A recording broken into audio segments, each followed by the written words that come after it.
Hello, good morning. Good morning. My name is Becky Metcalf, and on behalf of Design Centre Chelsea Harbour, a very warm welcome to our Conversations in Craft session. This series has been timed to coincide with Artefact, our very first contemporary craft fair here. So I get to do all the exciting bits, a little bit of housekeeping. If I could ask you to kindly turn your phones off, that would be really kind. So we are totally thrilled to have an esteemed guest today, and I'm so thrilled to introduce our panellists.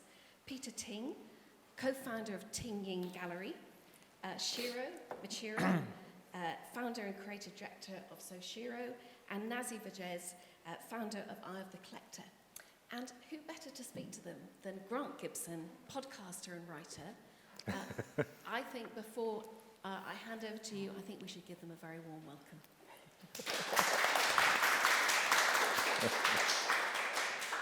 Thank you. What an obedient audience. It's lovely to see you all. It's quite funny, Becky's introduced me 3 or 4 times over the last couple of days, and that, when she says, who better to chair these panels, I always come sitting there thinking, well, Graham Norton. But they can't afford Graham Norton, so you're stuck with me, unfortunately. We're here today to talk about the future of galleries, the shape of the art market, how the pandemic has affected both of those, how everybody's dealing with technology, whether Zoom has affected our sense of the physical. But to begin with, I'm really keen, because we have this panel with, I think, extraordinarily diverse and fascinating backgrounds. And I'm keen that we just get into a bit of introduction so we know who we're talking to. And actually, before I do that, I'd like to know who you are, because you're kind of in the gloom. So if I can have a show of hands as to, are there makers in the audience? Spotted a few. Curators? Collectors? You're not entirely certain, though. Well, PRs. There you go, there's one. Exhibition organisers, media. Oh, you're both of those. Brilliant. Media, you're covering, there's a Venn diagram of things you're covering, which is great. Anybody I've forgotten? No, okay. And just also to mention that we are live streaming, so no swearing, anybody. In terms of format, I would love to be able to allow you to ask questions. Unfortunately, there's this pandemic going on. We can't share microphones. So you're just going to have to put up with my questions, I'm afraid. But so let's start. Let's start with you, if I may, Nazy. Of course. Because you have this fascinating background. You were born in Iran, and you left when you were 9 years old. Mm-hmm. Why did you leave Iran at 9? I left because my father wanted me to go abroad and have a Western education, if you like. I went to America where I had family, and I started my life in LA, otherwise known as Tarangelis, because it's got the biggest population of Persians outside Iran. Right. So how did you end up in the UK? I came here to go to boarding school, proper English education. How was that English education? After LA, tough. Well, this is something you two share, right? Because you came to England for a proper English education. Yes, not at the age of 9, though, No. at the age of 16. So, and Hong Kong being a British colony, it was not, I totally understood the system, Yeah. It was very easy, and it wasn't as tough as I imagined it to be. But Nazy, you ended up doing politics, economics, and law at Essex University. So how do you therefore end up in the art world doing what you're doing now? So my parents collected, and I was, I had it in my blood, if you like. And I did an internship at Sotheby's and in the Old Master Paintings department, and just fell in love. I totally and utterly fell in love. I had no idea that I would be that enamored by standing in front of an artwork. And I finished my degree, and I had a graduate placement with an advertising company, but I wrote to Sotheby's and asked to go and work for them. And you're at Sotheby's for a long time. A long time. I stayed there for 19 years. So Wow. Yeah. And I learnt a lot. So you went from Sotheby's to Masterpiece? I left Sotheby's. It was coming up to my 20th anniversary, and it was the kind of age where you think, maybe I can stand on my own 2 feet now. I've learned everything that I can. And I actually set up my own art advisory. And I did that for a few years. And Masterpiece had been going for a couple of years, and they approached me for a newly created position of CEO to revitalize the fair, to make it more about art, design, and ancient art, if you like. And so I was excited to do that by using my experience from the auction house and running my own advisory and going in and looking at things from the other side, if you like, and working with galleries. And now, the advisory business is still going. Yes, it is. But the Eye of the Collector is this new show. Yeah. And it's quite interesting because I was reading the blurb on your website that says it's responsive to the current global situation and sustainable in its footprint.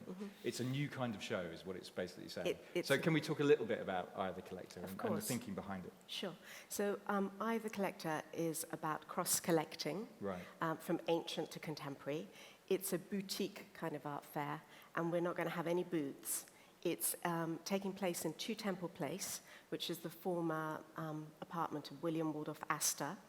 And we're placing the artworks throughout this grand domestic setting, as we call it. So it's all about putting the art and the experience at the forefront.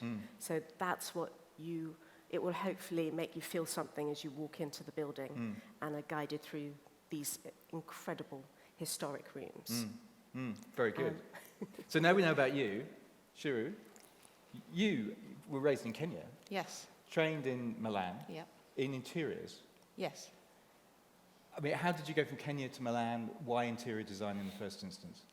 So there is no natural connection with Kenya and Milan, and Nairobi and Milan. So I think Milan came in my radar because I was very interested in design, just spaces and how people interacted in spaces.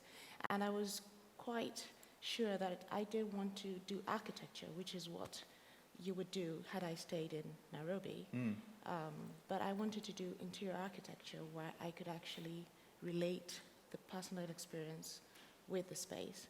And the place that offered this was Milan. They actually had an interior architectural course, which worked with ergonomics and space and all that. So I think it became obvious that Milan would be the best fit for me. The interest in space, where did that come from? Were your parents into architecture design, or where did this develop? No, this is a very interesting question because my mom's a nurse, my dad's an engineer, so not really in the creative. I just was very, I interact with space and naturally, I rearranged my mom's house all the time. I bet she loved that, didn't you? I tried to make things. I always tried to, I stayed very long hours in the art room in high school creating things. And so I think I just gravitated naturally into that. Since I was 12, that was the only thing. At the age of 12, you decided what it was you were going to do? Yes. Yeah. And now you have this gallery in Marylebone, amazing space. I mean, how did that start? You moved from Milan to London. When did that happen and why? Well, there is a natural connection with Kenya and London. And so I knew the system here, the language, obviously. And after my time in Milan, I felt that it was a good experience to learn design, but I felt that London had a great dynamic of people. And I felt out, culturally, it would be it's more diverse, and I'll be able to, I think, flourish better. And so I came to study at the Surrey Institute of Art and Design, was called then, but it's the University for Creative Arts. In Farnham? In Farnham, yes. And that was my link to the creative people in the UK, and I did, and I studied there for 1 year. So you were doing interiors. When did this ambition to start a gallery begin? The ambition to start a gallery was after practicing interior design for about 15 years, and I felt that the furniture that I was specifying day in, day out could be more varied. And so the gallery was the only way to introduce a completely new concept, a new way, new aesthetics into high-end furniture. And so that became the best method, I felt, to bring this new concept of SoShiro to people. And obviously, you and Peter were involved in the show together, Crafting a Difference. Yep. How did that happen? I mean, that launched when? Earlier, well, was it this year? Time is a January. very curious thing at the moment, isn't it? I feel like Rip Van Winkle. I've lost, well, we've all lost 18 months of our lives. So when was that? January January. till April. Right. So, And how did that come about? What was the thinking behind that? Shall I? Yes, go ahead. So there's somebody in the audience here who introduced us. Thank you, Belinda. And so we met for the first time in August 2019, right? 2020. 2020, God, we're 2021, terrible. 2020, and then I introduced Brian to you in November 2020, and the show opened on the 16th of January Right. in this year. Yeah. It was just, and everybody was so ready to do something, and it was, and because of the location with the 5 floors, we could do it very safely. So we would have 2 galleries working, say one on the top floor and one on the ground floor for installation. And then there was like an escape hatch in the middle on the 3rd floor. So you could just, if people crossed the stairs, you could go in and let somebody else pass. So it was really, really fantastic to have that opportunity. We'll maybe talk about the show a bit later, but Peter, I'm keen just to get a bit of your background so that everybody, Okay. I mean, it seems like you know half the audience anyway, but just in case anybody doesn't know, and there might be people at home who don't know who you are Absolutely, also. yes. Can we talk a bit about you, because you were born and raised in Hong Kong, Yes. and your dad, I love this fact, your dad was Bruce Lee's dentist. Absolutely. Love it. Can never get enough of that. And did he have a photo taken with Bruce Lee? No. He would now, wouldn't he? He'd be straight in with a You would selfie. now. Yeah. Be all over Instagram. So you're in Hong Kong. How did your interest in clay start? I think it's really, hindsight is a great thing, isn't it? It's I love ceramics, and I think the actual thing that I really fell in love with was actually curation rather than clay. It happened that I fell in love with a group of objects that were all porcelain on a beautiful piece of Chinese baobaoge, and it is just a lovely piece of furniture with the curation of the blue and white porcelain. But what really struck me was that the person who had the pieces would switch from autumn and winter, it would be a red, copper red glaze, and in the spring and summer it would be blue and white. So I thought, wow, you could change something in this spot. So I just fell in love with that concept. Little did I know that was called curation at the time. But of course, the porcelain was amazing. So, But you were drawn to the material rather than the curation initially. I think both, actually. Right. That the ability that you could say, tomorrow I'm going to put something else here. And so this spot is not set in stone. It wasn't for this thing forever. And I think if you think of that concept, the idea of doing a show at SoShiro during the pandemic is the same. You don't have to do the same thing forever. And like your show, you're changing the dynamics of it, so we don't have to even be at the fair. Isn't that wonderful? No setting up, no kind of going home, going like, at the end of the day. It's just great. It's fantastic to try new things. And, Yeah. I mean, you've had this career in clay and art direction. So when did the gallery, Ting-Ying, who are downstairs, by the way, after you did the show, do go and visit. See what I did there? I did. That's all right. Thank you. Anytime. Ting-Ying, why did you decide to start it? Well, timing, like everything. So in 2016, I was asked by Royal Salute, the whiskey company, to curate a porcelain dining experience for Art Basel Hong Kong. And they had practically gone through the list of the whole world. They've been to China, they've been to Gibson, they've been to Germany, they've been to Meissen, and everybody said, no, it's not doable. And because T is almost the last name on the list, I was the last to be asked. And so I met the then creative director, and we went through the whole project, and I immediately understood. I think the issue was that they were asking people who were either in, excuse me for marketing people, who were in marketing more than people who understood how to make things. And they would say, oh, well, we can do this, but we can't do that. And so I understood there was only one place in China who could fulfill all the requirements that they needed, namely that the whole tabletop needs to be in porcelain. So that's a tile-making requirement. And then making plates is a production kind of tableware making requirement. But they are totally separate outside of China. Whereas in China, they are all in the same realm.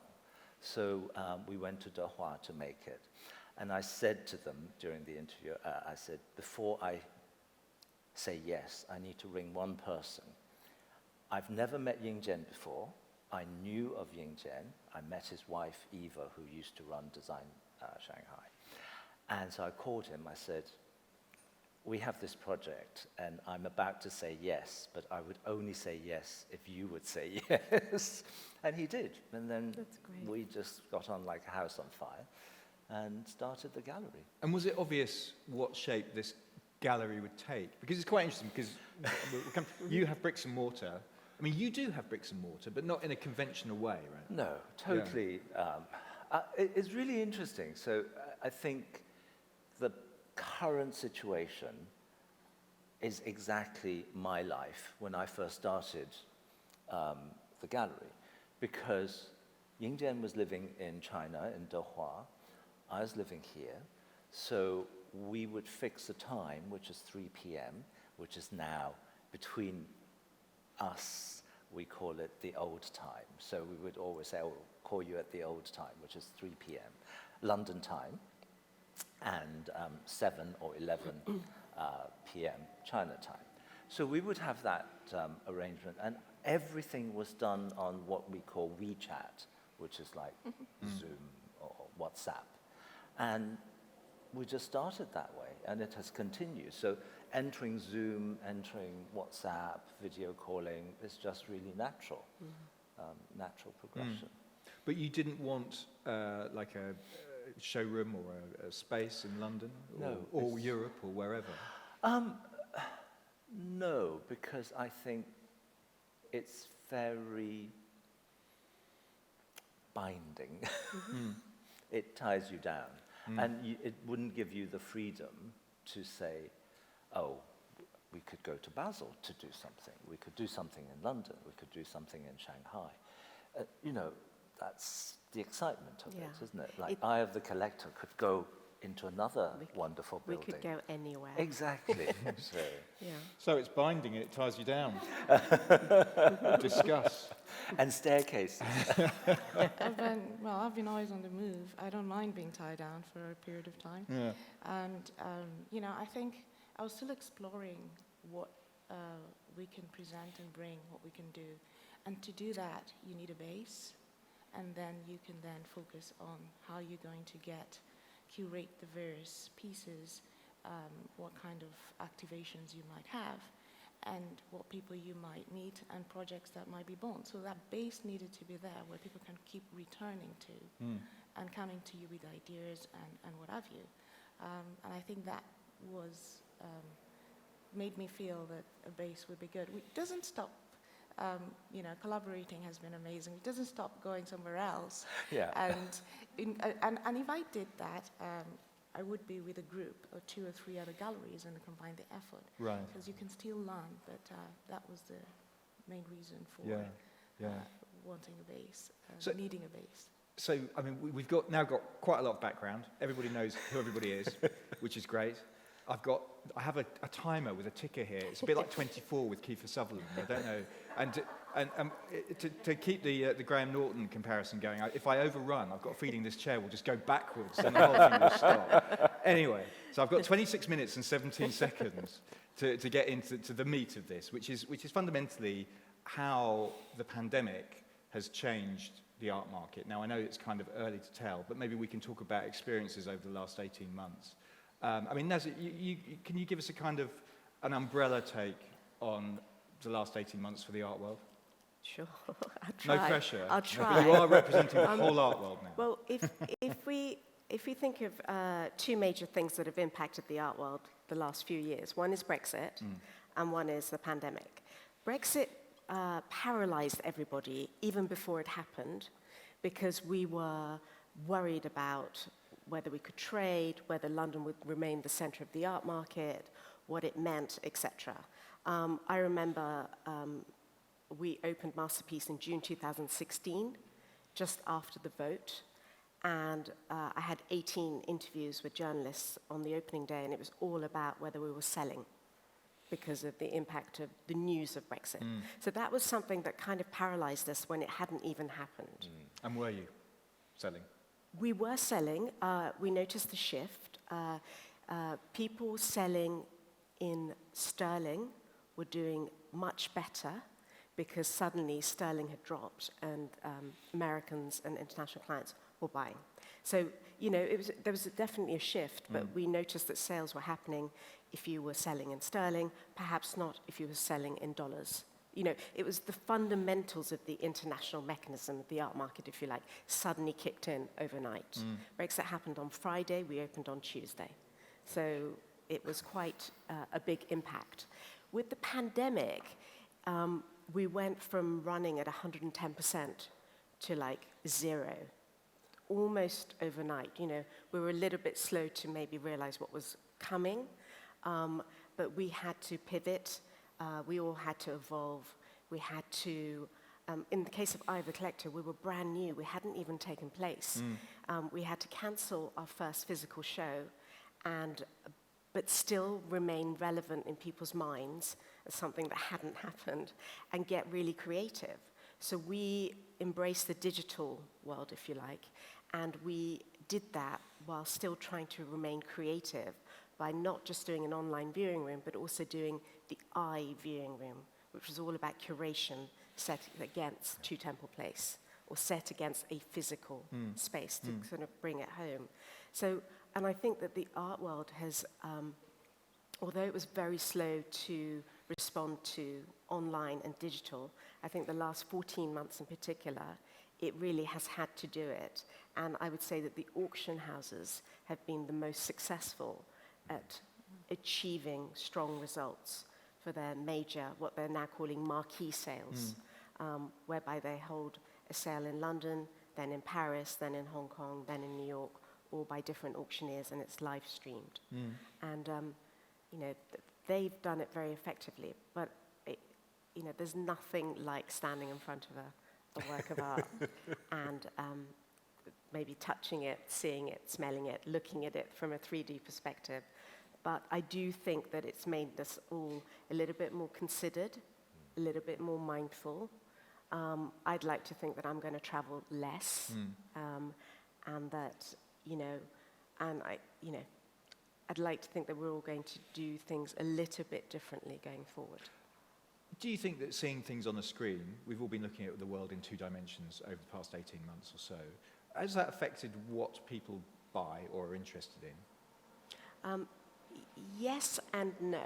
Right. I think that contemporary art, as in the conventional contemporary art, emerging sort of pictures, if you like, has continued to do well because they were selling off JPEGs before anyway. I think that 3-dimensional works of art are a little bit more complicated, but I think that if people are assured by provenance and you know, the actual piece that they're buying, or they link into the artist, that people have started having more faith in buying online. Whereas 18 months ago, people always said, oh, you can only sell like photography and prints online. Don't try and sell sort of design or 3D works online. But I think there is a shift. Yeah. But we still miss the real life experience. Yeah, no, absolutely. I hope you're enjoying the real life experience at the moment, people, by the way. I mean, Peter, do you concur with much of that? There's no, I mean, you sell three-dimensional objects. I only sell three-dimensional objects. How easy or difficult have you had to adapt? Well, you obviously had to adapt. What have you had to do to sell during this period? We had to do a big shift in the sense that during the first lockdown, we actually kind of really stopped all social media and everything, and we really looked at fundamentally what we stood for. And so one of the things that we found was really important was how to tell our story. And we rejigged our whole website. We had a bit of a policy of how we should present ourselves, and we looked at What's a bit of a policy? A bit of a policy, which is, so we decided on things like, should we use Instagram to sell things? Should we, which we don't. Right. Should we sell online? Which we do and we don't, and that, I'll tell you about that a bit later. And I think one of the biggest impetus for us, I know you're sitting here, and I'm not saying this because you're sitting here, was your viewing room. Because at that time we were doing all our research and we were looking at everybody's viewing room. You know, you looked at Art Basel, it's just basically a page with some photographs on it, and that ain't a viewing room. And you actually created a really sophisticated vision of what things could look like in a space. So we thought that was a very powerful impetus for us. We then had all these opportunities at Shiro's, at ourselves. We looked at our own home and used that as a background to tell little stories and post stories on that. And I think it was a fantastic way of looking at things. And fast forwarding, our biggest sale came through a DM on Instagram. But you don't sell through Instagram. But we don't sell through. But it's not, we don't advertise that we're selling through, Right. but somebody would see our Instagram and follow the story. Okay, I'm really interested in that. Why did you decide not to announce that you're selling things on Instagram? Because I don't think there's a need to, actually, because I think people... And the other thing that I found really fascinating, and I'm sure both of you do, is that people are so... They come to you as a complete client. They have researched everything about you. They have researched everything about your artist. He, she, what they have done, what age they are, where they live, what color their eyes are, you know, down to that minutiae of detail. And they would come and they're ready to commit to buying something. Right. And I think that is a really important thing. You both must find that too, you know, doing that. So this is my experience. No, interesting. And for me, that is really, really powerful. I mean, Shiro, you have this building that you're about to open, I guess, and then pandemic strikes. How did you cope? How did you deal with it?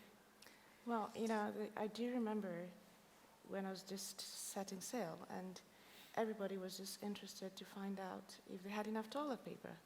You know, that was what everyone was talking about. The most valuable material it was the most valuable thing in the world became toilet paper for a short period of time, and flour. It was. Yeah. And where am I going to start to tell them about, you know, the concept of what we're doing?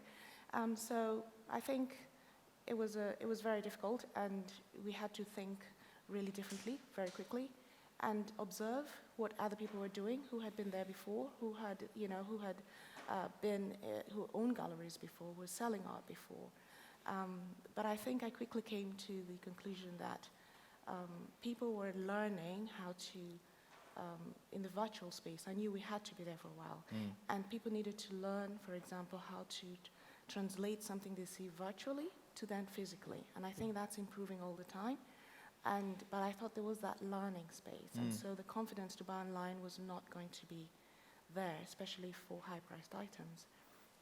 So all we did was continue telling our story, why we're doing this, engaging the community, engaging with the artists, keeping those relationships going, making sure that the makers in the workshops were still going. So we just tried to keep everything on an even keel until some direction and some clear way came forward. And yeah, that's what pretty much occupied our time. I mean, are there elements of the last 18 months and are there things you've learned that if the world returns to a more normal state and we're not all wearing masks, that you will still use? Shiro, yes. you were nodding. I'm going to I go to think you so. first. I mean, I think it's really reinforced how small groups of people, rather than focusing on building relationships, and allowing the time that is needed to build relationships, which means meeting in small groups of people, making sure that your journey is more purposeful, and following up. I think that will remain, and it was a very positive experience, which of course was forced on us, and I think there's a lot of longevity in relationships and building a business. I think, by trying to nurture those relationships, and you can only do that if you are in a small group. I mean, I realized I'd met very many people in big groups, and we really were still a little bit strangers to each other. But it is curious, because I've met people in the last couple of days who I've only ever met in 2 dimensions, including yourself, actually. Yes. No, we did meet in 3 dimensions. That's a complete fib. But there have been people I've done talks with, and it's very, very curious, because you kind of know each other, but you kind of don't. It's a fascinating thing. I mean, Peter, are there things for your business that you will take out of the last 18 months that you will take forward, and what might they be? Absolutely. I think great photography, 3D walkthroughs are an absolute must. And no fake online. When I mean no fake online, what I'm trying to say is that it has to be a real live event that is broadcast, like now. It's not we're sitting in our studies Zooming with you. This is real, and there's an audience here. And so I think it's important that it is the transmission of a live event. And also, like Shiro was saying, the small amount of people,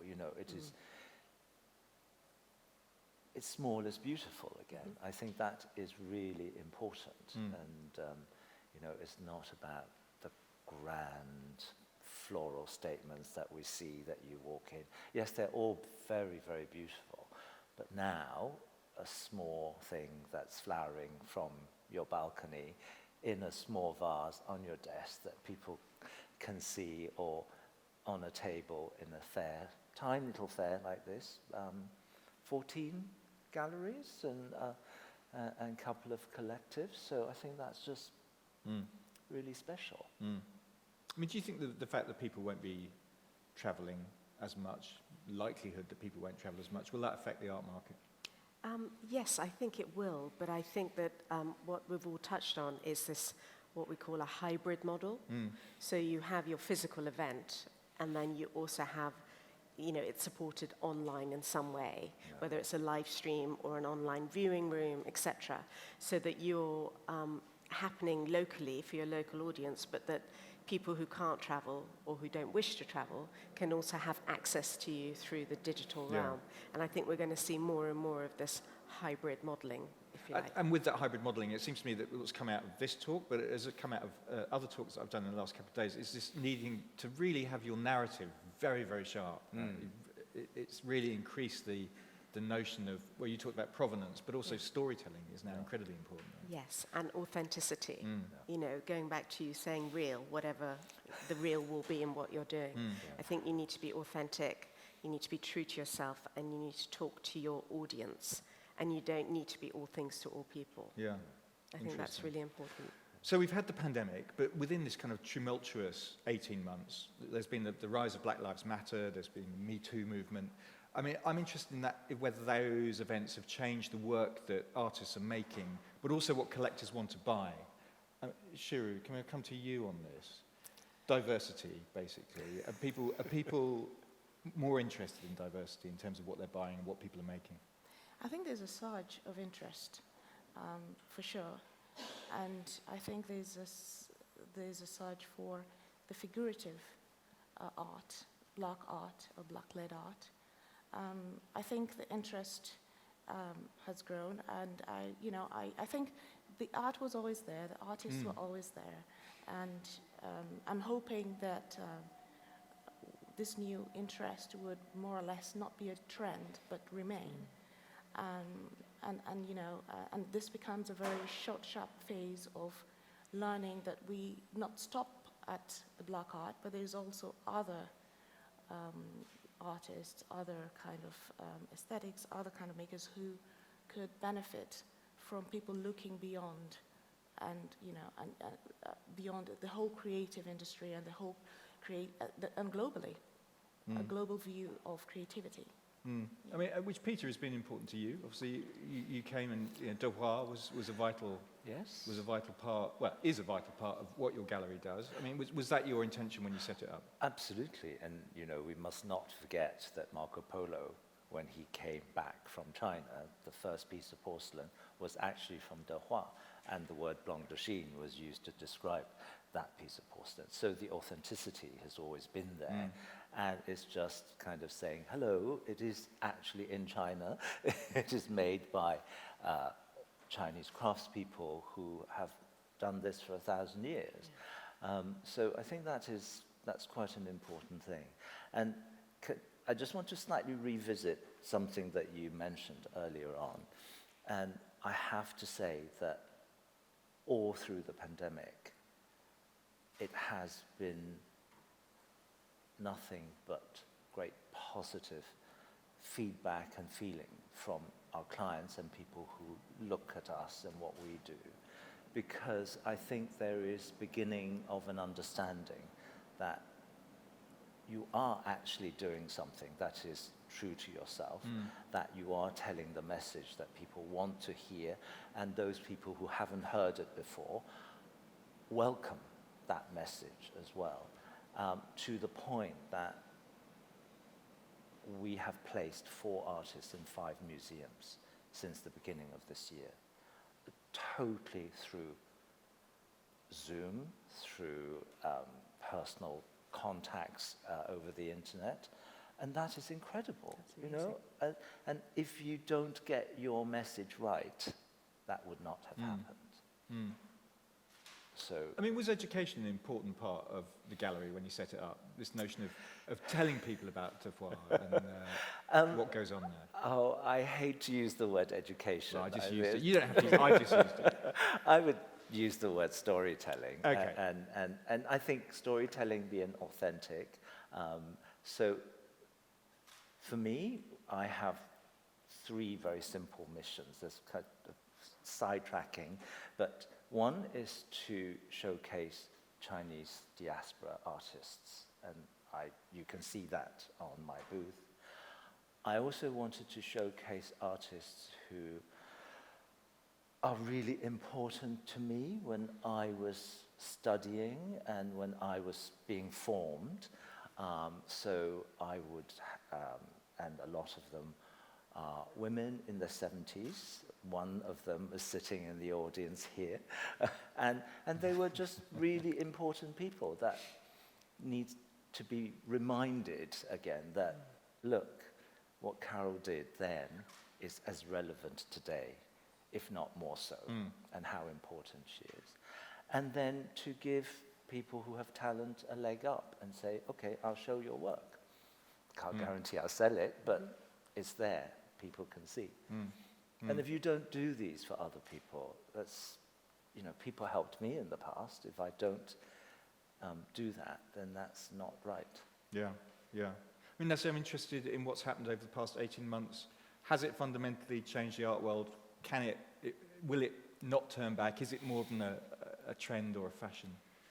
Well, I really hope it's not a trend or a fashion. I think in the case of both Me Too and Black Lives Matter, what they fundamentally mean is that, supremacy, white supremacy over black people is not right, and you need greater diversity in the art world, and the Me Too movement has raised that awareness, and, basically violence or any kind of abuse is wrong. So highlighting that in the art world and giving a bigger visibility, if you like, to black artists, to female artists, is a positive change that we're going through. And I hope that it stays. I mean, I was thinking about this, and I was trying to think of black artists from the 20th century. And the first name that came to me was Basquiat, which is shocking, And I had to really, really think hard. And I came up with Faith Ringgold, who had her first institutional European show at the Serpentine 2 years ago, at the age of 88. And she's been advocating sort of, the wrongs against African Americans for 5 decades. There are all these incredible people, but they're few and far between. So I really hope that this is the start of our journey to a more diverse art market and art world. Peter, you're nodding. No, Is that because you want to say something? No, I just totally agree. It's like an auction. Sorry, if you twitch, I'm going right. to... No, I think they have paddles now. I don't have to do that. So how does the art world... I mean, I talked a lot about the design world and the crafts world in this issue, but how does the art world go about improving itself? Just bring more people of different ethnicity, diversity to the table. That's all you can do. You have to find them. And I know this is a really, really trivial conversation, but I was talking to Dahlia, who is a weaver next door, Yes. at Form Made From. And we were talking about foundation. And how she was saying that when her mother first arrived in the UK, she couldn't find any foundation to match her skin color, and the whole Rihanna shades, Fenty, and all the different shades that was created. And she was saying, but how could people be so stupid as to miss out on this enormous chunk of money? And that is stupidity. And that's what you have to do. You have to say, look, there is this sector here, and there is another sector that you could look at, which will be a source of income for you. And I know this is kind of very trivial to put it like that, but this is what the pain is about sometimes. And the pain is about not recognizing and not being seen. And there's a very, very simple thing, which I hope somebody from the V&A is listening and seeing, that all the emails in the V&A are westernized, and in a lot of places. So you would have, in the Chinese way of saying something, calling somebody's name, you would be Miss Li Xiaoxing, for instance. So the surname comes first, and the email address is actually Xiaoxing Li. And this is a westernized way of looking at it. It's a very, very tiny thing, but it means a lot. It is your identity, it's your name. So. There's one thing I wanted to highlight, which is in your show, Shiro, an artist called Chris Day, and just thinking about the pandemic that we've all been talking about, and being mixed race, I think, as he is. He said that the pandemic and the isolation in the pandemic, he likened it to being from a mixed race, growing up in Britain. And I just thought that was so powerful, that he actually feels the same isolation during COVID as he did as he was growing up. So these are the sort of things we need to change. Very good. Yeah, I think the piece you talked about, Socially Isolated, which is by Chris Day, was created not because of the pandemic, but how isolated he felt in society. I think we just need to be more aware and sensitive to people who do things differently from us, people who have different backgrounds and inspirations, just being more aware and more sensitive. And I think the more we have role models from all these different diverse cultures, the more the young people will become just naturally aware about the different cultures, the different people in society that they live with. I think it's something that will definitely take time, that will come naturally. And I think at this moment in time, we just need to build the role models wherever we can from all these diverse cultures. Make sure they're at the table, make sure they're making a difference, they're seen, and that sort of thing. Very good. Very good. Thank you. We have 54 seconds left before my chair explodes. So that being the case, you've given up your time. It'd be really good to give you a plug as to what you're up to. You have a new show on at the moment. Yes, I've got a new show called Welding Cultures, and that's in our Marylebone gallery. And it's a cross-cultural show, and we've got emerging artists, very young, very expressive, some raw talent, and very colourful. And very timely, I think, in how they in the works there. Most of them created during 2020, so you can see what the artists have been doing. So you're very welcome to come and see the show. You can book an appointment. Yeah. And I think, is Dahlia who you talked Yes. about? She's in the show? Yes. Dahlia's in the show, yes, Yeah. that's right. Synergy. yes. Synergy. Nazy, you've obviously got Eye of the Collector happening in September. Eye of the Collector, 8th to the 11th of September at 2 Temple Place. And the first release of tickets went on sale this morning. Very good, very good. So rush to your computer screens imminently. Peter, you're downstairs. I'm downstairs, and I want to do two plugs. One is for Next Door, which is for Made From. It is a group of people who came out from the Hot House, Crafts Council Hot House program, and they missed out on the show last year. They're having it now here. And then the other one is Quest, Queen Elizabeth Scholarship Trust, who's downstairs and showcasing a variety of beautiful objects and techniques. Very good, very good. Well, we are officially over time. I'm still sat in my chairs, which made me very happy. I'd just like to say thank you so much to the panel for this. It's been wonderful. Thank you.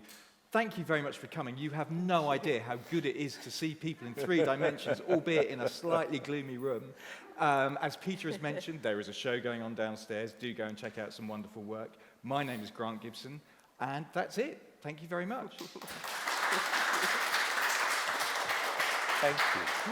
Thank you, Grant.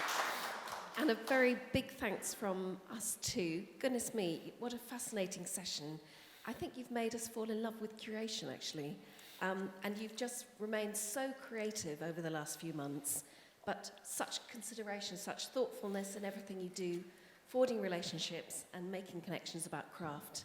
Thank you, Peter. Thank you, Nazy. Thank you, Shiro and Grant. Thank you so much indeed for hosting it today. Many thanks indeed. Thank you.